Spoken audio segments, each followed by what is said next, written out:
오늘은 1절부터 5절까지 할 것이며 참고로 이제 12절 그리고 16절까지를 또 겸해서 같이 봅니다.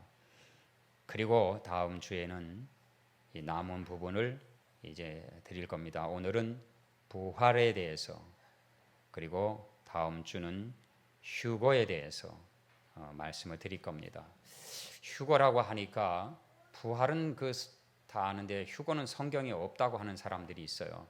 휴거란 말은 뜻이 뭐냐 하면 성경에는 휴거란 말은 없어요. 근데 내용이 있지요. 들려 올라간다는 거예요. 공중으로 들려 올라. 그거를 휴거라고 했는데 성경에는 없다고 하면서 굳이 그렇게 들이대는 분들이 있더라고요. 글쎄요, 없다고 하면 없는 거죠. 그러나 휴거에 관한 그 내용에 공중 들리문이 있습니다. 주님이 오실 때 우리가 들려 올라갑니다. 그런 거를 이제 휴거라고 한 거지. 한자어로 말해서 그렇습니다. 그래서 그거는 다음 주에 나누도록 하겠습니다. 자, 오늘 우리가 나눌 이 14장 1절부터 5절 이 말씀이 있기 전에 우리가 지난 했던 거를 잠시 같이 나누면서 하면은 조금 이해가 더 쉬울 겁니다. 오늘 본문은 14만 4천 하면은 잘 알지요. 이거는 유대 이스라엘을 얘기합니다. 12지파에서 일어난 14만 4천 명. 그 계시록 7장에 14만 4천에서 나오지요. 또 오늘 본문에도 14장에 14만 4천이 나오는데 이 14만 4천을 7장에서는 인치기 위해서 그 장면이 나옵니다. 그 왜 인을 치느냐? 성령으로 인칠 때는 너는 내 것이다 하는 것도 있지만 그때 인치는 그 성령은 이거는 14만 4천이 일할 때가 있단 말이에요. 그게 뭐냐? 유대인 14만 4천은 이제 우리가 지난주에 나눴던 두 증인 기억하시죠? 두 증인. 그 두 증인이 나는 해석하기를 하나는 유대의 주의 종들 그리고 이방인의 주의 종들 해서 어떨 때는 진짜 두 사람일 수도 있겠지만 내가 볼 때에는 이 두 증인이 14만 4천의 얘기 나온 걸 보고 그 14만 4천이 일하는 걸 보면 유대의 종들 마지막 순교할, 그래서 두 증인이 14만 4천이 전 3년반 때 순교하지요. 그리고 이방인 오늘같이 우리들 같이 유대 이스라엘을 제쳐놓고 남은 땅에 있는 그 하나님을 섬기는 신실한 종들, 그들이 이제 두 증인 가운데 들어가지요. 그래 이제 이거에 대한 설명은 다 드렸잖아요. 기억은 못 하실지라도 나중에 한 번 더 이제 PPT를 가지고 또 할 겁니다. 그때는 좀 기억할 거예요. 근데 그때는 조금 더 가까이 올 때이기 때문에 시기적으로 좀 더 가까이 올 때이기 때문에 더 많이 이해가 되리라고 보고 내가 PPT를 준비하고 있어요. 그래서 지금 하는 거는 말로 하지만 여러분이 자꾸 듣다 보면 그때는 정말 이게 가슴이 깊이 다가오게 될 겁니다. 그러므로 우리가 이 계시록을 하는 거는 준비하기 위해 한 거예요. 자, 이와 같이 14만 4천 명, 이방인이 14만 4천 명, 그 중에 목사 문정기도 들어갈지 안 들어갈지는 모르겠어요. 또는 여러분 중에도 마지막 때 어떻게 하나님이 성령으로 또 하셔서 이제 이번 주에 여러분 내가 월요일 날 그 축복의 말씀을 낼 때에 사도행전 2장의 말씀을 기억합니까? 청년들은 환상을 보고 자녀들은 예언하고 그리고 늙은이들은 꿈을 꾸리라. 말세에는 내가 내 영을 부어주리니. 그렇기 때문에 그 부어주는 이유가 반드시 있을 겁니다. 주의 종들에게는 그 사역을 위하여, 택한 백성들은 마지막 사명을 이룰 수 있고 그 믿음의 인내와 그리고 믿음으로 지켜나가는 선한 싸움을 위한 승리의 계가를 부르도록 성령님의 공급하신 힘이 거기에 이르게 될 겁니다. 그러므로 하나님은 그냥 주의 백성을 그냥 두지 않지요. 그냥 두지 않습니다. 자, 이렇게 해서 이제 14만 4천이 그렇게 준비됐다가 그들이 11장에 보면 어떤 일이 벌어지느냐? 전 3년 반 때에 그들이 1260일 동안 복음을 전하잖아요. 이 원시 복음과 같은, 그래서 구약의 선지자들, 11장에는 이들은 선지자라 그러잖아요. 선지자는 하나님의 말씀을 가진 자들이에요. 하나님의 말씀을 그대로 전하는 자들이에요. 그러니까는 그 마지막 때는 목숨 걸고 하나님의 말씀을 전하는 두 증인이 유대인에게서 나오고 이방에서 나오는데 11장 거기에 이 14만 4천이 1260일 동안 일하다가 죽습니다. 사역을 하다 죽어요. 그들이 후 3년 반 때에 후 3년 반 때에 어떤 일이 벌어지느냐? 후 3년 반에는 화라고 그랬어요. 전 3년 반은 첫째 나팔부터 넷째 나팔까지 전 3년 반에 부러지면은 후 3년 반 때는 다섯 번째, 여섯 번째, 일곱 번째 나팔이 있는데 다섯 번째, 여섯 번째, 일곱 번째까지 화라고 그랬어요.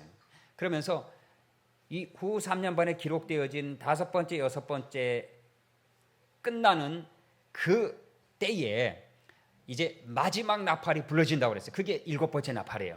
그 마지막 일곱 번째 나팔은 여러분 한날 1시에 떨어진다고 그랬어요. 그러니까 후 3년 반을 이제 우리가 통과할 가능성이 있다. 나는 그렇게 보는 겁니다. 후 3년 반을 그 시련과 역경과 고난, 말할 수 없는 핍박을 내가 참여하고 싶어서 이 말을 드리는 게 아니에요. 고린도전서 15장에는 그렇게 말씀하고 있어요. 마지막 일곱 번째 나팔, 마지막 나팔이 불 때, 마지막 나팔이 불릴 때에는 죽은 자들이 먼저 일어나고 우리들도 그와 같이 변하여 가리라. 그 말씀이 있어요. 그래서 마지막 일곱 번째 나팔 때는 일곱 재앙이 떨어지는 거예요. 일곱 가지 재앙이 나팔 불리면 그 마지막 때. 그런데 우리를 거기에 참여치 않으시고 고린도전서 15장에 사도 바울을 통해서는 그날에는 다 올라가리라라고 말씀했기 때문에 그래서 다섯 번째 나팔, 여섯 번째 나팔까지는 참여하는데 아쉽게도 그것이 후 3년 반에 거의 전체를 차지해요.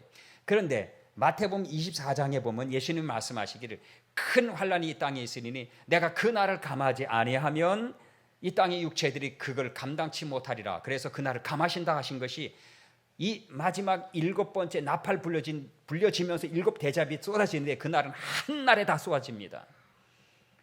한날 1시 쏟아집니다. 그렇기 때문에 그건 참여하면 진짜 큰일 나죠. 아마도 그래서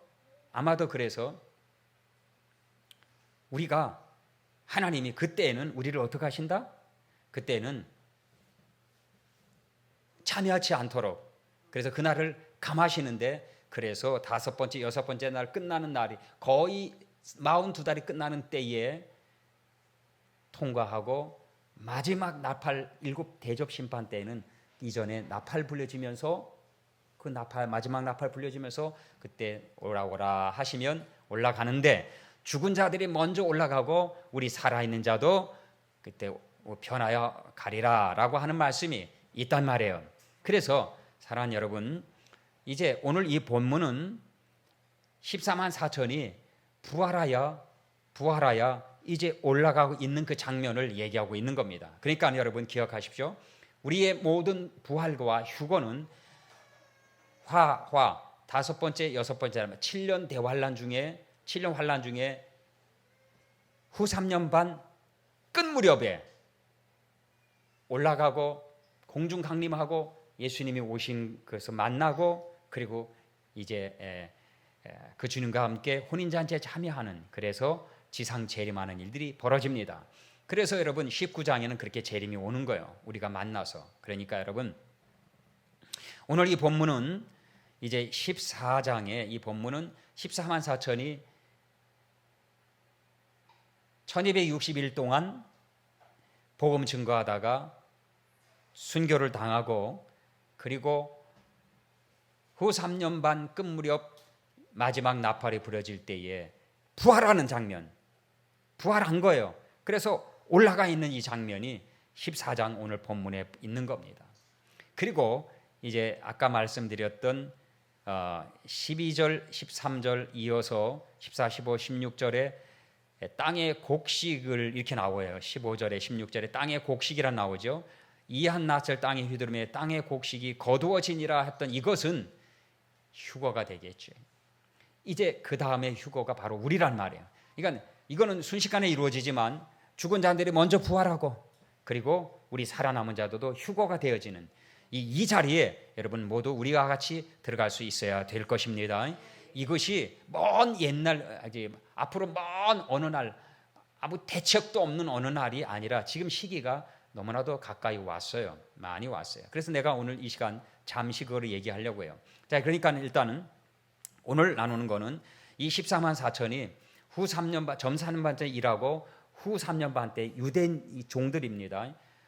그들이 후 3년 반 이제 마지막 즈음에 부활하여 올라가고 우리가 이제 변하여 올라오라 할 때 우리가 변하여 공중 강림하신 주님과 함께 올라가는 장면이 이제 추수하는 장면이 이 14, 15, 16절에 있는 겁니다. 자, 여러분, 그들이 우리 그리스도인들 여러분과 나를 얘기하는데 우리가 끝까지 견뎌야 됩니다. 만약에 여기서 배반하거나 그다음에 짐승의 표를 받거나 또는 우상에게 적그리스도 우상에게 경배하게 되면 이건 난리 나는 거예요. 이건 참여 못하는 거예요. 그래서 12절에 보면 성도들의 인내가 여기 있나니 그들은 하나님의 계명과 예수에 대한 믿음을 지키는 자니라라고 하는 이 말씀을 우리가 기억한다면 그까지 잘 견뎌야 됩니다. 어떤 사람들의 해석은 이것은 이미 우리는 이미 휴거에 올라갔고 환난에 참여한 자들이 어떤 목사님들의 얘기입니다. 우리 이미 믿은 사람들은 휴거 먼저 올라갔고 환난에 참여한 사람 중에 회개하고 그 사람들이 이 믿음으로 잘 견디다가 그러다가 이제 나머지 휴거한다, 둘째 휴거에 들어간다라고 해서 해석하는 분들도 있어요. 누가 맞는지 누가 틀리는지는 모르겠어요. 왜냐하면 성경은 하나로 되어 있고 그리고 생각은 구구 다 여러 군데니까. 그러나 내가 볼 때에는 마지막 나팔에 달한다를 생각하는 거 보면은 우리가 참여하고 그 다음에 마지막 나팔 부러지면서 7 대접 심판 때는 우리가 참여하지 않는다. 그래서 그날을 감하시는 것이 바로 이때가 아니겠느냐. 바로 그 때에 마지막 대접 때에는 정말 형용할 수 없는 일이 벌어진다는 얘기예요. 어느 누구도 그걸 감당할 수 없는 일이 벌어진다는 거예요. 그래서 그거는 이제 우리에게는 해당이 안 되는 거로 마지막 나팔 때 다 호련히 변화되어 올라가리라는 말씀에 의지해서 7년 환란을 우리가 참여하되 인내와 믿음이 우리에게 요구되어진다는 말씀을 나는 여러분에게 드리고자 하는 겁니다. 아무쪼록 사랑하는 여러분들 잘 견디기를 주의 이름으로 축원하고 믿음으로 우리가 선한 싸움 쌓아나갈 수 있도록 지금 이 순간도 앞으로도 이 믿음을 여러분 잘 견주어 나가야 됩니다. 하나님의 말씀과 기도로 견고하게 세워야 되고 세상에 끌려가면 안 됩니다. 자, 이제 내가 그 얘기를 잠시 하고자 해요. 여러분, 부활과 휴거는 그냥 아무나 되는 건 아닙니다. 성경은 반드시 믿음을 지킨 자요 인내한 자라고 얘기하고 있습니다. 그러니까 예수 믿으면 그리고 교회 다니면 그러면 누구나 다 구원받고 누구나 다 이 은혜 속에 들어가는 하나님은 사랑이시다 라고 하는 말에다가 그냥 도매금으로 다 넘기는데 하나님은 사랑 맞습니다. 그러나 하나님은 반드시 공의의 하나님이십니다. 공의의 하나님은 말씀으로 오늘 우리들을 다스리기 때문에 그 말씀에 합당한 성도의 삶이 필요한 거지 무조건 다 그냥 예수 믿으면 구원받고 예수 믿기만 하면 다 천국에 들어가는 그리고 내 멋대로 사는 자가 나 예수 믿는다고 해서 내 예수 믿는 내 구조라고 해서 하나님은 그걸 믿음의 고백으로 받고 그를 구원시키는 것은 아니라고 하는 거예요. 믿음에는 반드시 그 믿음에 합당한 삶이 나올 때에 이것이 믿음이지 합당한 삶이 나오지 않는데 그걸 믿음이라고 하지 않는단 말이에요. 그래서 사도행전 이 야고보서에는 뭐라고 하느냐? 행함 없는 믿음은 죽은 믿음이다. 죽은 믿음이 어찌 구원함을 얻겠어요? 죽은 믿음이 어찌 살아계신 하나님을 만나겠어요? 하나님은 산자와 죽은 자의 하나님이시지만 하나님은 어떻게 하시냐? 나중에 심판하실 때는 산자와 죽은 자가 같이 심판받지만 하나님은 뭐라 하시느냐? 야곱의 하나님, 이삭의 하나님, 아브라함의 하나님이라 했어요. 이건 뭐라 그래요? 아브라함, 이삭, 야곱의 하나님은 그때그때만 살아있는 산자 하나님이라고 하는 거예요. 그 오늘도 우리 살아있는 성도가 돼야 할 텐데 행함이 없는 자는 산자라고 할 수 없잖아요. 성경이 얘기하는 걸. 그렇기 때문에 믿음에는 반드시 행위가 같이 따라야 된다라는 얘기예요. 그래서 성도의 인내는 뭐냐? 바로 그 믿음에 합당한 삶이 있을 때에 믿음으로 견디는 승리의 그 노력이 수고와 땀이 있을 때 되는 거예요. 그러한 자들을 어떻게 하시느냐? 성령님이 도우신단 말이에요. 그들을 도우시는 거지 가만히 앉아가지고 있는 자를 돕지 않으세요. 나 구원받았어요. 나 기억하세요. 그런데 안타깝게 여러분 마태복음 25장에는 어떤 사람이 나옵니까? 슬기로운 다처냐 미련한 다처냐가 나오잖아요. 어찌하여 똑같은 자리에 있었던 그들인데 어떤 자들은 미련한 다처냐로 구분이 될까요? 그게 바로 그걸 얘기하는 거예요. 그러니까 오늘날 슬기로운 다처냐 되기를 하나님은 마태복음 25장에 말씀하고 있어요. 이 마태복음 25장이 마태복음 24장 종말장 바로 뒤에 있단 말이에요. 그러니까 그 종말에 참여하는 자가 어떤 자여야 하는 것을 25장에서 얘기해 주고 있는 거예요. 성경대로 말씀하신 대로 성도가 살아갈 때에 그때에 하나님은 그 믿음을 보시고 성령께서 더 공급하시며 힘을 주시는 거예요. 내 힘으로 이 마지막 때를 견뎌나갈 수 있는 게 아니고 내 힘으로 마지막 때를 통과하는 게 아니라 믿음으로 갈 때 성령께서 힘을 공급해 주시는 거예요. 그러므로 여러분 걱정하지 말자는 겁니다. 힘든 일이 있을지라도 중요한 건 믿음이 있으면 됩니다. 그래서 다니엘서에 다니엘을 얘기한 거고 사드락과 메삭과 아벳노고를 얘기했던 건 뭐예요? 그러한 믿음이 있을 때 성령께서 도우신다는 거예요. 구원하신다는 거예요. 지키신다는 거예요. 여러분 이걸 잊지 말고 꼭 승리하는 신앙 갖도록 믿음의 훈련, 경건의 훈련 잘하기를 예수 이름으로 축복합니다. 그럼 지금 여러분은 어떤 시대냐? 이제 7년 환란은 하나님의 심판의 때인데 그동안 하나님 앞에 합당치 못한 삶을 살았는데 심판의 때인데 어제 내가 신문을 읽었는데 그 만물상이라고 하는 그 논설위원회 쓴 기사가 있어요. 거기에 디지털 영생이라는 제목이 있어서 요거 흥미롭다고 해서 내가 읽은 거예요. 왜냐하면 이 지금 시대요. 지금 시대가 이런 시대라는 거예요. 이런 시대라고 하는 건 뭐냐 하면 영생을 얘기한다는 것은 하나님만이 영생이죠. 하나님만이 영생의 주권을 갖고 계시고 하나님만이 우리에게 영생을 주시는 분이라. 그런데 사람이 영생하려고 해요. 사람이 이게 말이 됩니까? 한 번 죽는 것은 사람에게 정하신 것이요 그러는데 죽음을 정복하고 죽음을 용납 안 하고 그리고 영생하려고 해요. 그래서 오늘 기사를 읽어봤어요. 근데 여러분 지금 디지털 영생이라는 건 뭐냐면 이 영상이 있잖아요. 영상 그 영상을 놓고 그리고 우리나라에서 어떤 일이 벌어졌냐면 엊그저께 오늘 7월 9일이죠. 4일 전 7월 5일 날 이런 일이 있었어요. 공군 소령인데 이름이 뭐냐? 이름은 얘기하지 마요. 공군 소령이에요. 그런데 27살에 죽은 소령이에요. 사람이에요.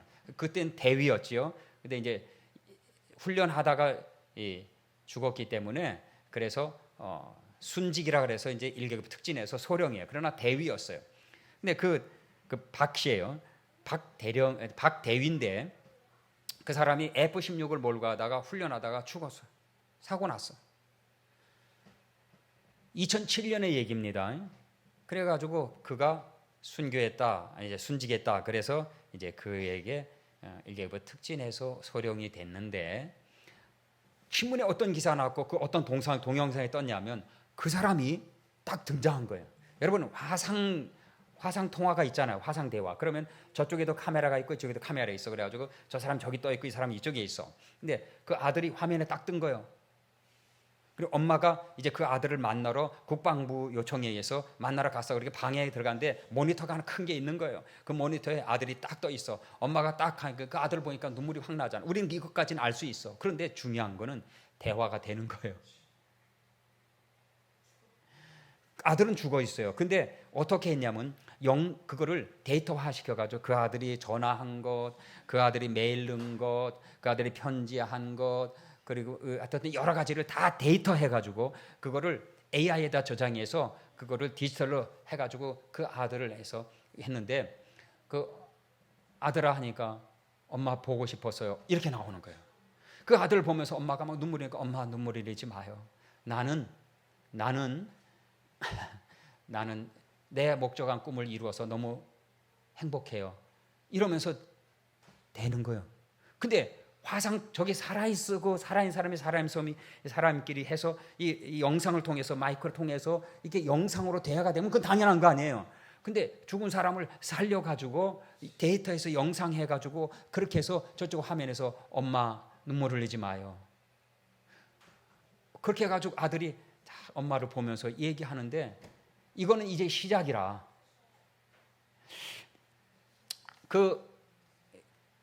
미국 실리콘밸리라고 하는 아주 그 세계적인 그 영상의 메카가 있어요.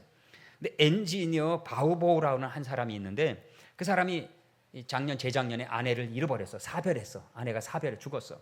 근데 자기가 이제 이 AI를 할 줄 아는 사람이니까 엔지니어니까 자기 아내에 대한 모든 자료를 데이터한 거예요. 이것처럼 아까 그 박소령 것처럼 데이터해가지고 로봇 인공지능이 들어간 로봇에다가 그 데이터를 주입해 놨어. 그래가지고 그하고 대화를 나누는 거예요. 근데 그 인공지능 로봇이 뭐라 하느냐? 사랑해요 여보 이렇게 나오는 거예요. 그러니까 그 사랑을 그 로봇과 함께 얘기하는 거예요. 근데 그때 로봇은 아직 진짜 로봇이지. 응? 근데 데이터만 들어가 있는 거예요. 이거를 생성형 로봇이라고 해요. 그러니까 데이터 AI라는 거예요. 그냥 그때 이게 인간처럼 대화가 나누어지는 거예요. 이것도 지금은 초보 단계라는 거예요. 그 정도인데도. 근데 여러분 보세요.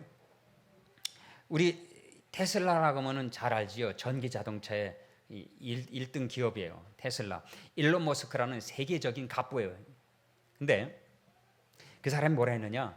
앞으로 인터넷에다가 클라우드라는 서버에다가 인터넷에다가 사람의 뇌에 있는 생각을 모든 걸 다 집어넣을 수 있대. 생각을 집어넣을 수 있대. 그래가지고 다운로드, 업로드를 다 할 수 있다는 거예요. 인터넷에서 뇌를 그렇게 할 수 있대. 그래가지고 우리가 죽어도 예를 들어 내가 죽었다 할지라도 나와 똑같은 로봇을 만들어서 거기다가 주입시키면 아까 바우보우라고 하는 엔지니어가 자기 아내에서 여보 사랑해 뭐 했던 것처럼 이제는 그 로봇이 진짜 사람처럼. 그래서 영화에 여러분 내가 언젠가 그 SF 영화를 하나 본 게 있는데 뭔 영화인지 모르겠어. 근데 그거 미래 영화예요. 근데 로봇 그 어느 외딴 섬에다가 그런 걸 만들어 놓고 이걸 실험하는 사람이 있는 거야. 근데 진짜 사람이 똑같아. 근데 그 사람처럼 생겼는데 그 로봇은 안에 이렇게 비춰보니까 막 센서가 있고 막 이런 그 선이 있고 그래가지고 찌찌찌 하는데 똑같아. 그래가지고 진짜 사람처럼 움직이는데 사람보다 더 힘 있고 능력이 있는 그런 로봇과 인간의 상생하는 모습이 나와 있는 SF 영화를 봤는데 그것처럼 똑같이 그런 식으로 되는 시대가 올 것이다라고 말을 하고 있어요. 그래서 미래학자 레이즈 커즈와이라는 사람이 그런 얘기하는 게 인류는 앞으로 불멸의 시대로 갈 것이다. 여러분 불멸의 시대에 가면 하나님이 가만히 계실까요? 하나님이 가만히 계실까요? 노아 홍수 때 왜 그 홍수가 일어났을까요? 하나님이 홍수를 심판하셨을까? 이 세상에 악이 관연했다고 했어요. 그러니까 하나님이 보실 때 그 악을 도저히 용납이 안 되신 거예요. 그래가지고 물론 홍수 심판하신 거예요. 바벨탑 사건 11장에 창세기 11장에 왜 바벨탑 사건이 있을까요? 하나님을 향해 대항하고 대적하는 게 우리가 성을 쌓자, 흩어짐을 면하자, 그리고 우리끼리 모여서 저 하늘 높이 쌓자 하면서 하나님 앞에 대항할 때에 하나님이 이제 우리가 내려가자, 저 꼴을 못 보겠다 하신 거죠. 그래서 내려오셔서 흩어버리셨잖아요. 근데 지금의 바벨탑이 세워지고 있고 지금 계시록 17, 18장에는 뭐라고 되느냐? 큰 성 바벨론이라는 거예요. 그러니까 창세기 11장에는 작은 성 바벨론이면 큰 성 바벨론은 뭐고 지금 이 세상이 큰 성 바벨론이에요. 그 이 세상이 지금 어떻게 가고 있어요? 하나님을 향하여 도전하고 있어요. 영생하려고 하고 있어요. 하나님만의 주권인 그 주권의 생명을 인간이 지금 다스리고 있는데 여러분 안타깝게도 만약에 이걸 모든 인간이 다 한다면 모르겠지만 여러분 돈을 갖고 있는 계시록 18장에 나와 있는 그 심판의 대상자들이 누구냐? 땅의 상인들은 왕족이라고 하는 바로 그 돈을 갖고 있는 그 사람들, 돈으로 이 세계를 움직이는 사람들이 있어요. 누구라고 얘기할 수 없지만 수많은 사람들이 있어요. 그 사람들의 돈을 갖고 있면 지구를 뒤집어 놓고도 남을 만한 그 면물이 될 사람이 돈으로 세계를 지배하고 있는데 지금 이 일을 하고 있는 사람들도 그중에 그들만 지금 영생하려고 하는 거예요. 나머지는 뭐예요? 나머지는 그 해당이 안 되는 거예요. 그래서 동물농장이 나오는 거예요. 이건 안타까운 일은 아니지만 그들을 향한 하나님의 심판이 있어요. 계시록 18장에. 그러니까 지금 돈을 갖고 있는 사람은 세계를 지배하고 있는 그 사람들이 세계를 움직이고 있는 거예요. 그래서 성경은 뭐라고 했느냐? 마태복음 6장에 돈은 마태복음 6장에 하나님과 물질을 겸하여 섬길 수 없다 하면서 물질을 만몬이라고 우상이라고 한 거예요. 근데 그 우상인 돈을 가지고 세계를 지금 지배하는 사람이 있어요. 그래가지고 세계 나라의 정치인을 지배하고 저 유엔도 꼭두가시란 말이에요. 돈 갖고 있는 사람들의 꼭두각시예요. 그들 위에 누가 설 것이냐? 내가 볼 때는 적그리스도 한 사람이 설 거예요. 그 한 사람이 그들을 움직이게 될 거예요. 내가 말이 옳다라고 하는 거, 맞다라고 하는 거 아닙니다. 내가 볼 때 그렇다라는 거예요. 그런 강력한 사람이 등장하잖아요. 그리고 그의 하수인인 거짓 선지자가 나오잖아요. 그게 우리가 지난주까지 했던 바로 계시록 13장의 그 사건이란 말이에요. 그들이 나오면은 우리 감당할 수가 없는 시대가 와요. 근데 그들이 전 3년 반 때 적그리스도가 나오고 후 3년 반 때는 본격적으로 자기가 하나님이라고 하면서 어떻게 해요? 짐승의 표를 받게 한다, 경배하게 한다 하는데 이 거짓 선지자들이 그 하수인이 돼서 일한다는 얘기예요. 그들과 예수 믿는 사람들이 싸운다고 그러지 않아요. 전쟁을 한다고. 그래서 계시록 13장에 말씀하고 있는 게 그거예요. 성도들을 향하여 전쟁한다고 하는 말씀이 그거예요. 그래서 13장 10절에 뭐라고 해요? 여기에서 성도의 인내와 믿음이 필요하다라고 말씀하신 게 바로 그거예요. 자, 이런 과정을 통과해야 그래야 우리가 부활하고 죽은 사람이 부활하고 살아있는 우리들이 믿음을 지키고 있으면 우리가 변하여 주의 영광 가운데 거한다라고 하는 얘기입니다. 사랑하는 여러분들 잘 들으십니까? 잘 들으십니까? 정신 똑바로 잘 들으십시오. 그리고 또 하나는 지금 이 생명을 가지고 이렇게 도전해 오잖아요. 생명을 가지고 도전해 오기 때문에 예수 그리스도의 재림이 가까이 오고 있다. 재림이 가까이 오면 칠령 환란이 있잖아요. 칠령 환란이 있으면 그 앞에 징조가 있잖아요. 이런 것들이 지금 그 중에 하나예요. 생명을 건드리고 있어. 롯의 때가 지금 심각하게 오고 있는 거예요. 롯의 때는 뭐예요? 불로 심판하시잖아요. 불로. 근데 이 천재지변이 일어나는 거예요. 한번 계시록 보세요. 천재지변이 일어날 때에 거기서 어떤 일이 벌어지는가? 근데 롯의 때는 무슨 일이 있어요? 성. 지금 여러분 우리나라가 생활 동반자법을 지금 발의했어요. 이 민주당의 어느 모 의원하고 정의당의 모 의원이 해가지고 생활 동반자법, 이게 뭔지 알아요? 생활 동반자법은 지금 정식 혼인이 아니면 법적으로 혜택을 받지 못해. 동거도 있잖아요. 지금 있어요. 그리고 부부라고 이렇게 신고가 되지 않은 사실혼도 있어요. 지기들끼리 동거하는 사람들도 있고. 그 사람들은 법적으로 혜택을 못 받아요. 그런데 그러한 소수자들을 이제 시대의 흐름이니까 그들도 법적으로 혜택받아서 해줘야 된다. 이게 생활동반자법이에요. 이 생활동반자법은 뭐냐? 그들이 만약에 남자끼리 여자끼리 결혼하다든지 남녀끼리 결혼한다든지 간에 관계없이 결혼 안 하고 그냥 같이 살고 그냥 우리는 결혼한 거나 마찬가지다. 그냥 그런 식으로 해서 살아도 그들을 한 가족으로 부부로 여기고 그들에게 출산 휴가, 뭐 수당, 그리고 이 연말 정산, 그러니까 일반적으로 결혼한 사람처럼 취급해서 결혼한 사람처럼 대접해서 그렇게 법적으로 혜택을 줘야 된다. 이게 생활동반자법이에요. 이것은 무슨 법이냐? 이게 차별금지법을 통과시키기 위한 이게 예비법이라 이 말이에요. 이거 통과되면 차별금지법은 그냥 통과되는 거예요. 그러면 LGBTQ라고 하는 성소수자들이 불같이 일어나는 거예요. 그렇게 되면 기독교는 완전히 무너져 버리는 거예요. 왜? 기독교가 안 되잖아요. 우리 기독교는 남자 여자 성이지 어떻게 그게 남자 여자 외에 다른 성이 있을 수 있으며, 또한 나는 남자라고 하면 나는 남자다 하면 여자도 남자로 취급하는 그런 게 어디 있냐 말이에요. 지금 여러분, 그리고 트랜스젠더라는 게 있잖아요. 우리 잘 알다시피 이거는 성적 불쾌감이라는 거예요. 자, 나는 남자야. 겉은 남자인데 속에 난 여자로 생각하고 있는 거예요. 응? 예? 그래서 어떻게 해요? 남자의 성기를 잘라. 그리고 여자 호르몬 주사를 맞아. 그러니까 남자가 여기 가슴이 나오네. 그 점점점 여자처럼 이제 바뀌는데 근육은 남자잖아요. 여자도 마찬가지예요. 이걸 트랜스젠더라고 하는 거예요. 이걸 뭐냐? 성적 불쾌감이라고 표현해요. 그래가지고 내가 여잔데 남자의 몸에 갇혔다 이거야. 그래가지고 군대까지 잘 나왔어. 군대까지 다 다녔어. 그런데 군대 제대하고 난 후에 나는 아무리 생각해도 여자야라고 해가지고 그 사람이 트랜스젠더를 한 거예요. 그 바꿨어. 이게 불쾌감이라는 거야. 난 여자인데 남자의 몸에 갇혔다 이거야. 난 남자인데 여자의 몸에 갇혔다 이거야. 이런 사람들이 지금 일어났어요. 근데 이게 몇 년 전부터 이제 막 드러나기 시작하는데 지금 계속해서 일어나죠. 우리나라까지 지금 왔잖아요. 우리나라까지. 그래서 저 대구에서도 난리 났고 지금 우리 전국적으로 막 이런 이게 쓰나미처럼 몰고 오고 있어 우리나라도. 근데 뭐가 지키고 있어? 기독교가 지키고 있는 거예요.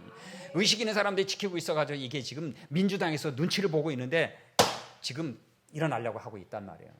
차별금지법이 이제 좀 힘들게 되니까는 생활동반자법이라 해가지고 슬쩍 그들의 아픔을 우리가 헤아려 줘야 된다 하면서 그들도 법적으로 혜택을 줘야 된다 나라에서 하면서 이들을 우리가 관심을 가져야 된다라고 하면서 이런 생활동반자법을 만들어 놨던 것은 궁극적으로는 여러분 기독교를 해하기 위한, 기독교를 공격하기 위한 사탄의 교묘한 수단이란 말이에요.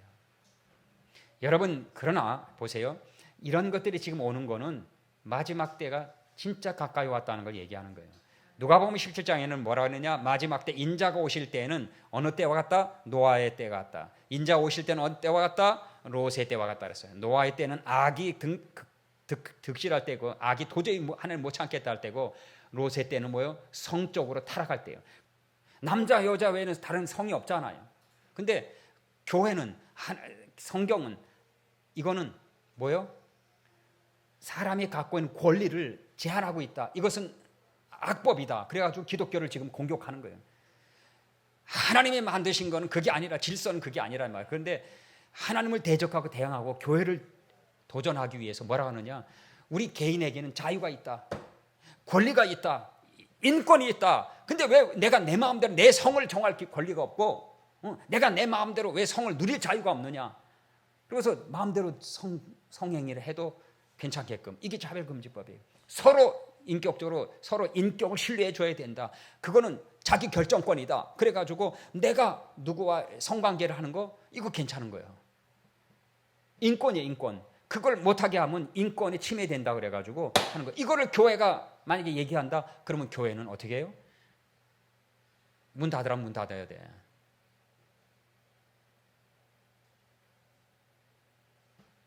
오늘 이런 것이 지금 밀려왔어요. 미국 백악관 사진을 보니까 물론 우리나라도 이제 지금 청와대가 아니지만 대통령이 있는 데는 대한민국 태극기가 있잖아요.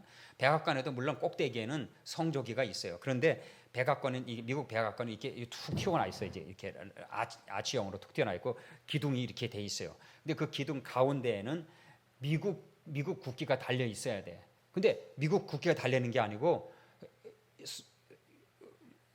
무지개, 여러분 무지개는 7색이잖아요. 무지개는 7가지 색인데 요 LGBTQ 성소수자 이 깃발은 그 무지개 색에서 하나가 빠졌어. 무슨 색이 빠졌어요? 보라색이 하나 빠졌어. 보라색인가 남색인가? 남색이죠. 보라색은 있어요. 근데 남색인가? 색깔 하나, 작은 7가지 색깔에서 우리 무지개 7이잖아요. 그 하나님의 언약이에요. 다시는 내가 물로 심판하지 않겠다. 평화의 언약이야. 근데 요거요 LGBTQ 요 성소수자 깃발은 무지개를 흉내 내 가지고 한 색깔 하나만 빠졌어. 그래서 누가 보면은 그게 무지개 같아. 그리고 그냥 일반적으로 보면 무지개로 알고 있어. 근데 그런 리본이 나와 있더라고. 애들 리본에도 무지개 리본이 아니야. 요 성소수자 리본이야. 근데 미국 백악관에 가운데에 그 깃발이 딱 있고 그다음에 이 미국 깃발이 옆에 양옆에 2개가 있는 거예요. 지금 그 선진국이라는 유럽은 이 생활 동반자 보면 거의 통과됐고 우리 옆 동네 뭐 일본도 그거 통과됐어요. 우리나라 지금 통과 아직 안 됐어요. 근데 지금 몰고 오고 있는 거예요. 철저하게 지금 막으려고 기론평 교수님을 비롯한 이제 여러 그 학자들과 교수들과 그 목사님들이 성도들과 함께 글씨 막고 있는 거예요. 이거 여러분 우리에게 문제는 뭐냐면 나와는 상관이 없다. 이게 아주 악한 마음이에요. 나와는 상관없다는 거. 이거 여러분 그리스도인은 버려야 돼요. 그것이 지금 내게 달려와.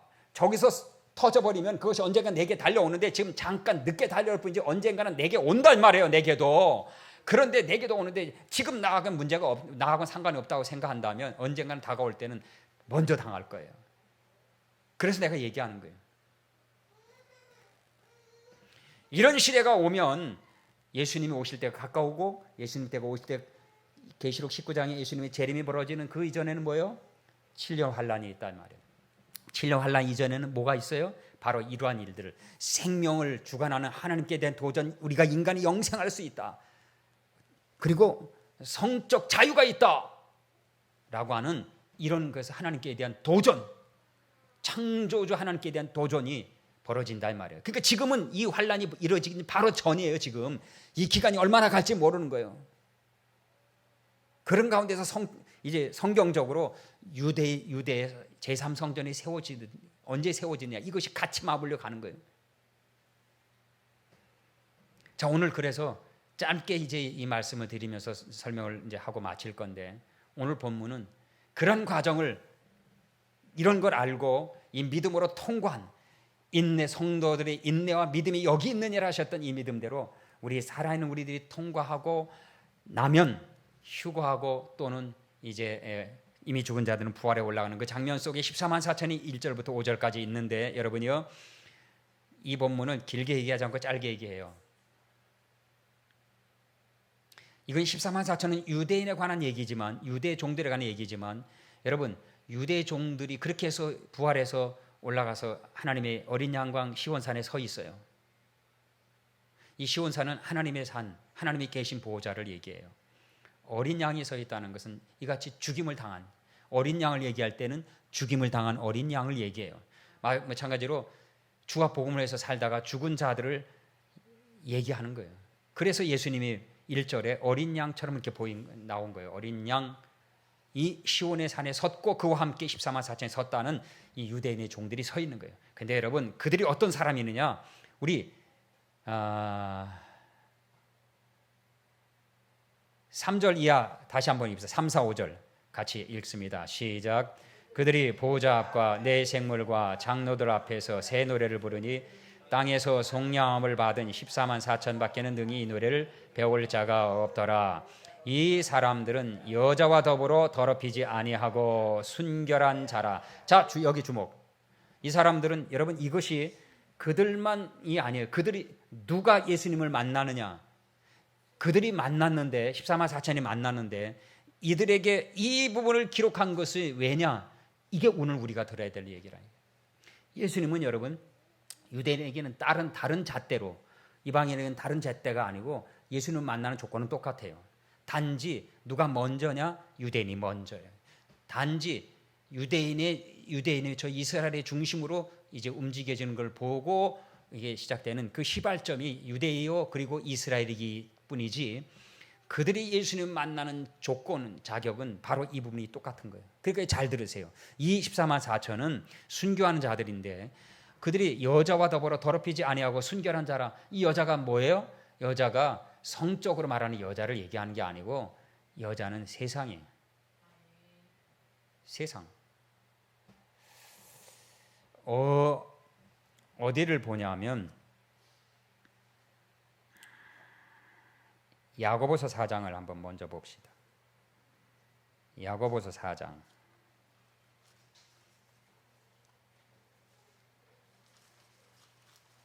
야고보서 4장에 4절을 우리가 보면 이런 얘기 있죠. 말씀이 있습니다. 4장 4절. 내가 있습니다. 가늠한 여인들아, 세상과 벗됨이 하나님과 원수됨을 알지 못하느냐. 가늠한 여인들아, 누구예요? 세상과 벗된 것이 하나님과 원수됨을, 세상과 벗된 거를 뭐라고 그래요? 간음이라고 그래요. 간음. 세상과 벗된 거를 뭐라고 그래요? 간음이라고 그래요.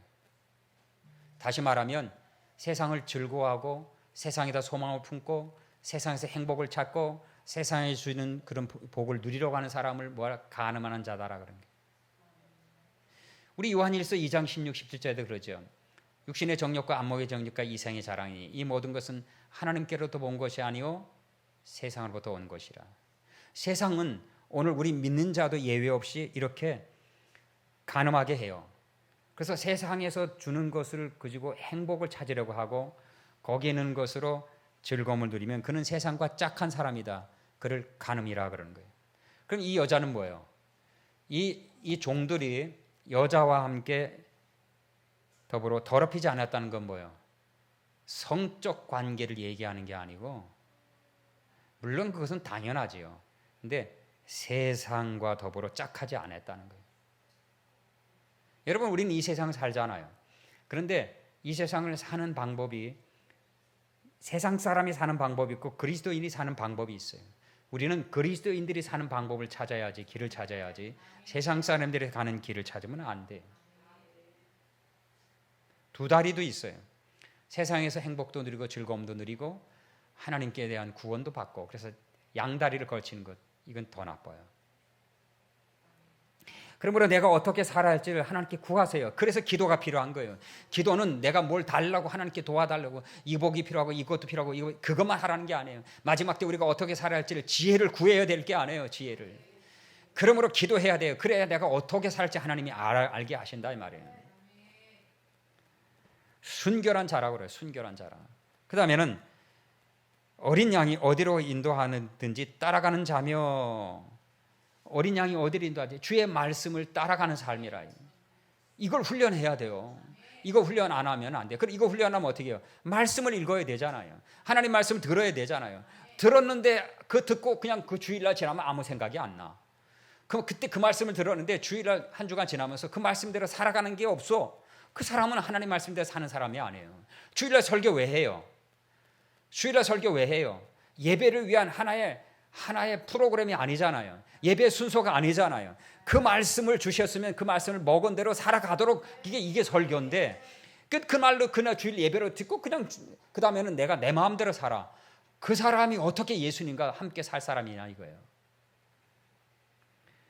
어린 양이 어디로 인도하든지 따라가는 자라는 얘기는 쉬운 길도 어려운 길도 평탄한 길도 고단한 길도 올라가는 길도 내려가는 길도 같이 갈 수 있어야 되는데, 이걸 내가 선택하잖아요. 이거를 쉬운 일을 하려고 하고 어려운 일을 안 하려고 하고 간단한 걸 하려고 하고, 그 피곤하고 복잡한 일은 다른 사람 누가 하겠지, 신경도 안 써요. 교회가 무슨 일이 벌어질지, 하나님의 교회가 어떻게 나갈지 신경 안 쓰고 그저 나만 예배하면 된다라고 하는 이런 마음이 과연 옳은 마음인가?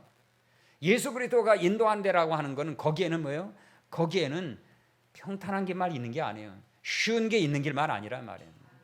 그런데 어떻게 쉽고 편안한 길만 가려고 해요? 어떻게 내 마음대로 살려고 해요? 내 마음에 안 들면 안 하고 내 마음에 들면 하고, 이거 어떻게 그리스도인이라고 하겠냐는 거예요. 종교인이지. 여기 이 사람들은 뭐예요? 어린 양이 어디로 가든지 따라가는 자라고 그랬어요.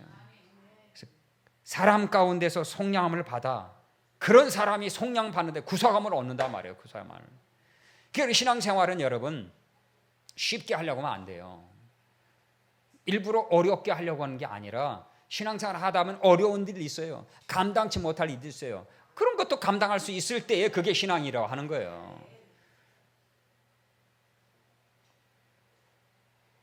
나는 여러분이 그런 사람이 되기를 원하는 거예요. 나 역시도 마찬가지로. 어느 누구가 칠령 환난을 통과하길 원하는 사람이 어디 있어요? 뭐 자신 있어서? 아니요, 내가 자신 있어 하는 게 아니에요. 내가 보는 성경제 관점은 그 과정을 통과한단 말이에요. 그러나 분명히 통과하되 내 힘으로 안 되니까 누가 성령께서 감당할 힘을 주시리라. 그러면 성령께서 그 주시기까지 인내하려면 어떻게 해요? 그건 내가 해야 될 거 아니에요. 그거는 인내하려면 내가 말씀과 기도로 강인하게 일단은 서 있어야 되잖아. 그럴 때 하나님이 나를 보시고 하나님이 붙잡아 주시 일으킬 때가 있는 거지. 야고보 수렁이다, 빠지지 말라라고 일일이 하나님이 그렇게 하지 않아요. 그럼 누구라도 다 믿지. 하나님 보여주세요. 보여주면 난 믿겠어요. 그럼 보여주면 다 믿지.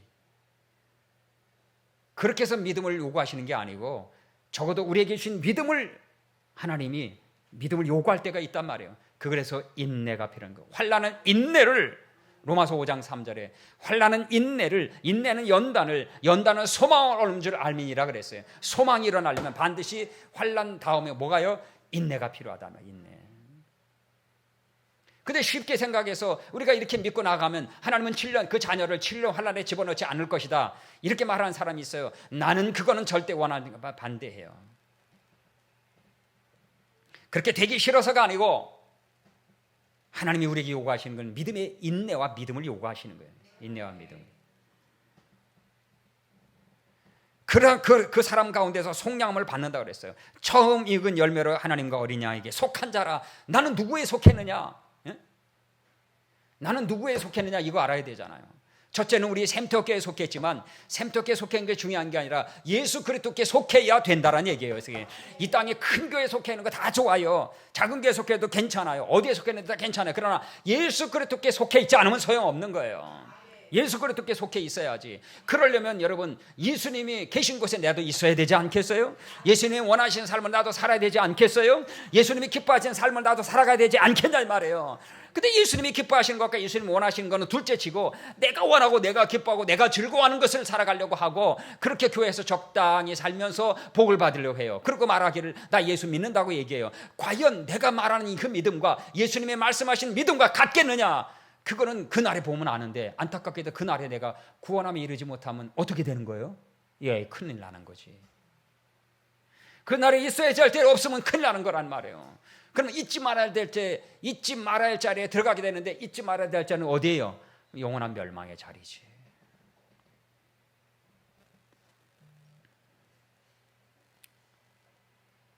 그 입에 거짓말이 없고 흠이 없는 자라 마지막 5절에 그러고 있어요. 여러분 우리는 완벽하지 않아요. 그래서 늘 성령님을 의지하는 거예요. 때로는 내가 쉽게 임기응변적으로 거짓말도 쉽게 할 때도 있어요.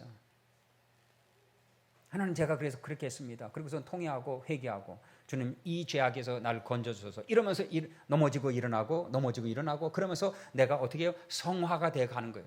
그러면서 영화로운 삶 속에 들어가게 되는 거예요. 이건 내가 하는 게 아니고 그를 의지할 때 되어지는 거예요. 그래서 성령님이 우리 가운데 정말 필요한 거예요. 그래서 하나님 예수 그리스도께서 내가 가는 것이 너에게 유익하니라 그랬어요. 그가 너에게 오시면 너희를 가르치시고 내가 너에게 말한 모든 걸 생각나게 하시리라. 그래서 성령님이 계셔야지만 우리가 되는 거예요. 성령님이 계셔야. 오늘 여러분 이런 가운데서 먼저 유대인 그 종들이 부활에 올라가고 그 다음에 아까 잠시 얘기했던 예리한 낫을 가졌더라 하는 그 분이 땅의 곡식을 추수하는데 이때가 바로 이제 우리가 추수되어 올라갈 때예요. 그러니까 우리는 잘 견뎌야 된다는 거예요. 그러면 주께서 힘을 공급해 주시지요.